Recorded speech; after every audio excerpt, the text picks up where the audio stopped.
Halo, assalamualaikum warahmatullahi wabarakatuh. Berjumpa lagi dengan Pamun, dan di video kali ini kita akan membahas lagi terkait dengan Verval PD. Nah, jadi kita akan membahas terkait dengan perbaikan ya, ataupun cara memperbaiki data yang salah, yang tidak sesuai dengan Dukcapil ya. Dalam hal ini adalah data siswanya. Oke, langsung saja kita masuk ke dalam videonya.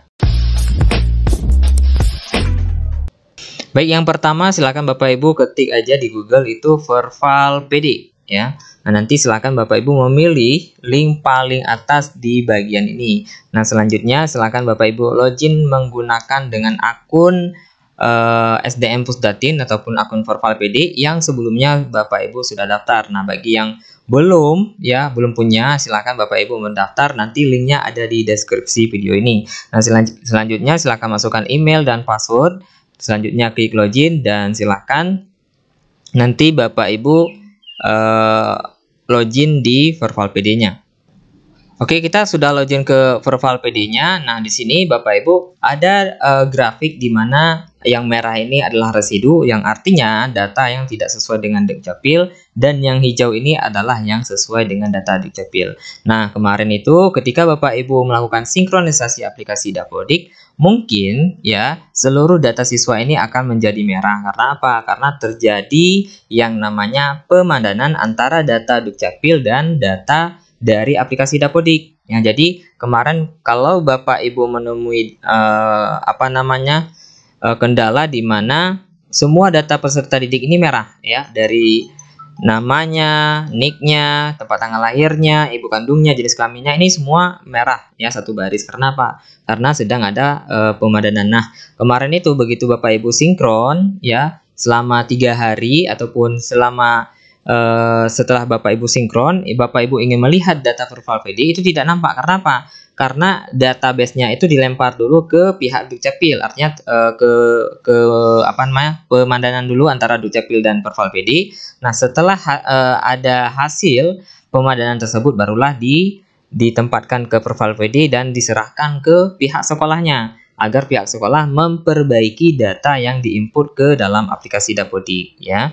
Nah, jadi di sini Bapak Ibu sudah melihat yang terpalang ini adalah yang tidak sesuai dengan Dukcapil, baik itu salah ketik dari operatornya, baik itu memang yang tidak sesuai dengan Dukcapilnya. Nah, jadi silahkan Bapak Ibu memperbaiki. Misalkan ini salah tanggal lahir. Nah, untuk mempercepat proses ini silahkan Bapak Ibu buka tab yang terbaru. Nah, di sini sudah ada yang namanya edit identitas cek Dukcapil Pusat. Jadi sesuai dengan hasil dari pemandanan Dukcapil Pusat, bukan Dukcapil yang di daerah ya. Nah, silakan Bapak Ibu tab baru, silakan ketik namanya yang sesuai di sini, misalkan ini. Nah, jadi nama-nama siswa yang muncul di bagian edit identitas ini adalah yang bermasalah dengan Dukcapilnya ataupun residunya ya. Nah, di sini kita klik dan kita perbaiki tanggal lahirnya di sini. Oke, setelah Bapak Ibu memperbaiki tanggal lahir ya, silakan Bapak Ibu pilih dulu nama bulannya, tahunnya, kemudian pilih tanggalnya. Nah, selanjutnya klik validasi. Nah, kita lihat indeks kemiripannya. Nah, ternyata ya ada kesalahan tanggal lahirnya. Nah, jadi ketika Bapak Ibu klik validasi data, pastikan bahwa data peserta didik itu kemiripan ataupun indeks kemiripan dengan data kependudukan itu 100. Nggak boleh ada 96, 99, nggak boleh. Harus 100 ya. Nah, setelah itu klik update data. Nah, setelah update data, Bapak Ibu kembali kepada data tadi. Nah, di bagian ini. Nah, ini kan masih terpalang ya Bapak Ibu. Silakan Bapak Ibu refresh, di bagian ini ada tombol refresh. Silakan di refresh. Nah, nanti dia akan hilang ya. Nah, jadi nanti ada waktu di mana tidak hilang. Yang penting sudah hijau aja Bapak Ibu ya. Nah, jadi kalau setelah Bapak Ibu memperbaiki, dia akan hilang residunya. Nah, jadi ada juga waktu di mana Bapak Ibu ketika memperbaiki nanti cuma terchecklist hijau saja, tidak hilang datanya. Nah, jadi ada seperti itu. Jadi jangan bingung, pastikan dulu bahwa sesuai aja dengan Dukcapil ya.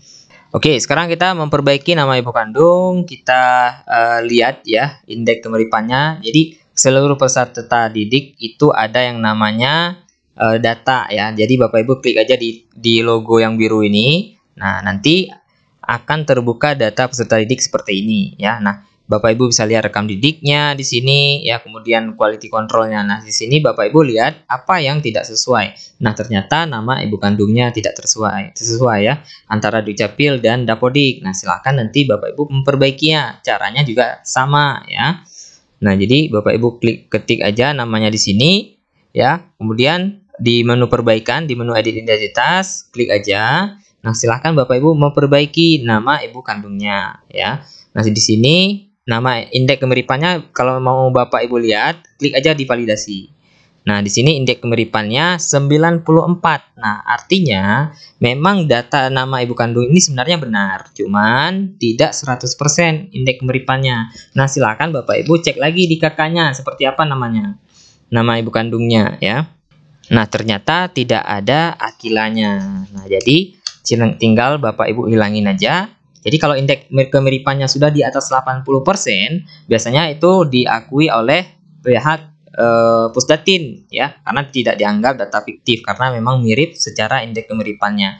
Nah, setelah itu ya silakan Bapak Ibu memperbaikinya. Nah, kalau memang indeks kemiripannya di atas 80%, itu tidak bisa kita perbaiki. Karena apa? Karena memang data itu ya data yang dianggap sebenar-benarnya, sehingga kalau sudah lebih dari 80% meskipun itu sesuai dengan kakak itu tidak bisa diperbaiki. Jalannya adalah Bapak Ibu silahkan melapor ke admin dinas, untuk admin dinas melapor ke pihak Pusdatin ya. Nah, kemudian klik update data.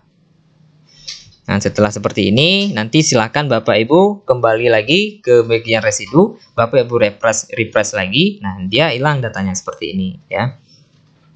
Nah, jadi secara umum begitu ya Bapak Ibu cara melihat data peserta didik, bagaimana di mana yang tidak valid. Jadi intinya Bapak Ibu ke bagian yang ada biru ini ya, kemudian klik di sini, lihat di bagian quality controlnya, di bagian mana yang tidak sesuai data Dapodik dengan Dukcapilnya. Nah, kalau nanti ya Bapak Ibu memperbaiki data siswanya, nanti ada yang bertanya, Pak Mun, ini tempat lahir salah, tanggal lahir salah, ibu kandung salah, kenapa diberikan NISN? Nah, jadi kembali lagi yang sudah saya jelaskan tadi, indeks kemiripannya ya secara data dari nama, tempat tanggal lahir, nama ibu kandungnya, jika lebih dari 80%, maka Pusdatin menganggap bahwa itu memang data peserta didiknya. Meskipun tanggal lahir dan tempat lahirnya itu salah, memang secara secara petunjuknya, teknisnya, apabila tidak sesuai Dukcapil, datanya itu tidak diberikan NISN, tapi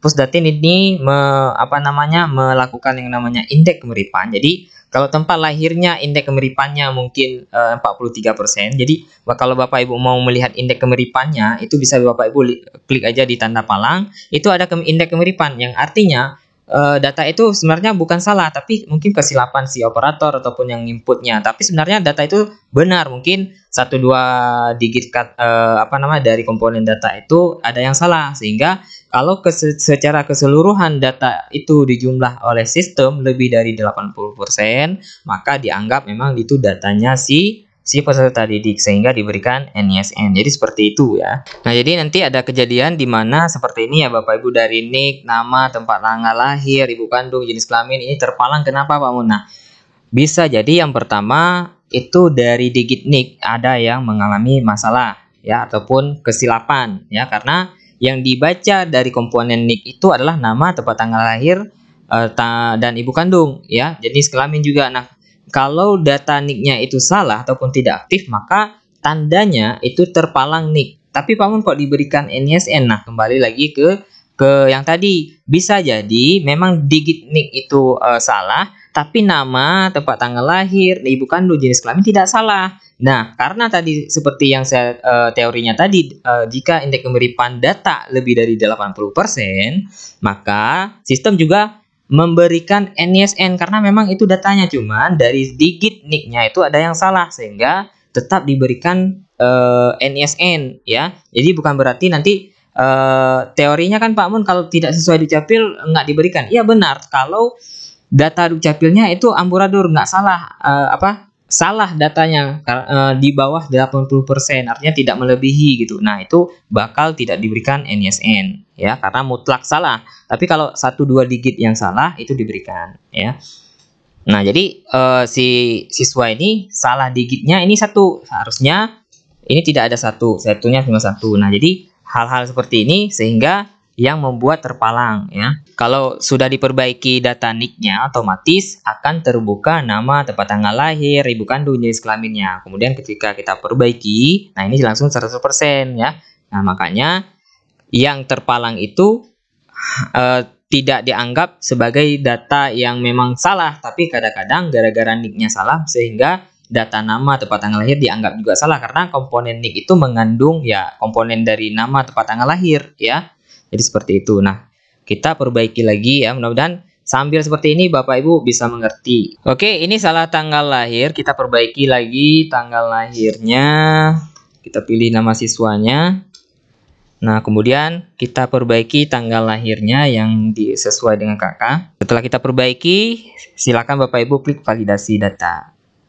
Nah, setelah indeks kemiripannya 100-100 seperti ini, silakan klik update data. Nah, selesai. Nah, jadi untuk memperbaiki residu sebenarnya ini sesuai dengan data kependudukan, baik itu akte dan KK. Nah, biasanya kalau Bapak Ibu hanya berpedoman ke KK, bisa saja yang teronline itu adalah akte. Nah, bisa jadi sebaliknya, ketika Bapak Ibu berpedoman ke akte, bisa jadi yang teronline itu data KK. Nah, biasanya kalau terjadi seperti ini ada data yang teronline-kan salah satu. Jadi jangan nanti Bapak Ibu berpedoman ke KK-nya saja, tapi ke aktenya juga ya. Nah, ketika Bapak Ibu memperbaiki di menu edit identitas sudah sesuai KK, sudah sesuai dengan akte, tapi tidak bisa diperbaiki, bisa jadi kemungkinan itu data NIK ataupun NIK-nya itu tidak aktif di Dukcapil Pusat, sehingga perlu aktivasi ke Dukcapil di daerahnya.